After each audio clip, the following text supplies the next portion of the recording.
आस्था और अंधविश्वास की इस कड़ी में आज मुलाकात कीजिए उज्जैन के राजा महाराजा महाकाल से। जी हां, उज्जैन शहर से एक पुरानी किंवदंती जुड़ी हुई है कि उज्जैन का एक ही राजा है और वो है महाकाल। ऐसी मान्यता है कि महाकाल के अलावा यदि कोई दूसरा राजा उज्जैन में एक रात भी गुजार ले तो उसका संपूर्ण राजपाट समाप्त हो जाता था।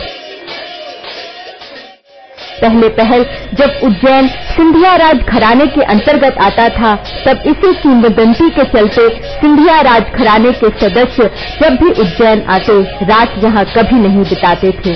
रात बिताने के लिए शहर की परिधि से बाहर कालिया देह महल बनाया गया था। कहते हैं कि यह महल भी अपने आप में कई रहस्य छिपाए हुए है। कालिया देह महल के खंडहर हो चुकी दीवारें भी इस बात की गवाही देती हैं कि उज्जैन का एक ही राजा हो सकता है और वो है महाकाल।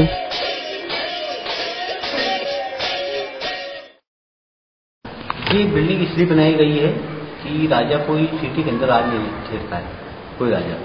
तो ये बिल्डिंग इसलिए बनाई गई थी कि यहाँ पे राजा यहाँ पे ठहरता था।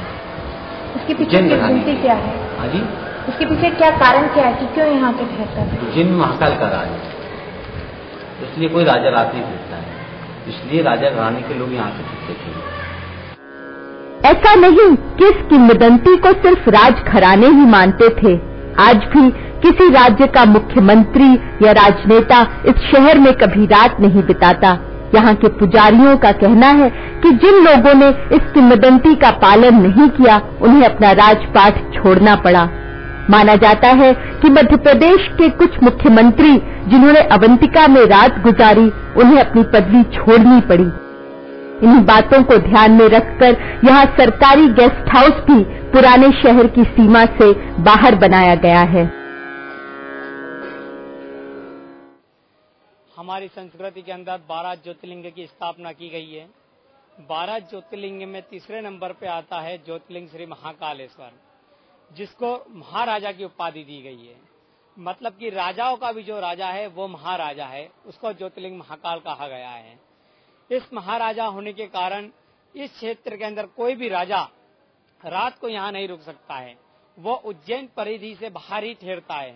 अनादिकाल के अंदर जब राजा महाराजा उज्जैन अवंतिका की नगरी के लिए आते थे तो वो उज्जैन सिटी से बाहर ठहरते थे। इसीलिए यहाँ पर एक कालिदा पैलेस बनाया गया है।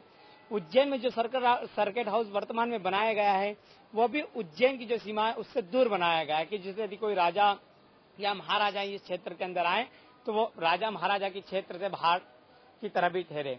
इसके पीछे बहुत लंबे कारण हैं। हमारी संस्कृति के अंदर भगवान शिव यहाँ पर जो विराजमान है वह मणिपुर चक्र पर विराजमान है। जिस प्रकार से हमारा शरीर का मध्य बिंदु नाभि होता है, उसी प्रकार चक्रों में मध्य बिंदु मणिपुर चक्र कहलाता है।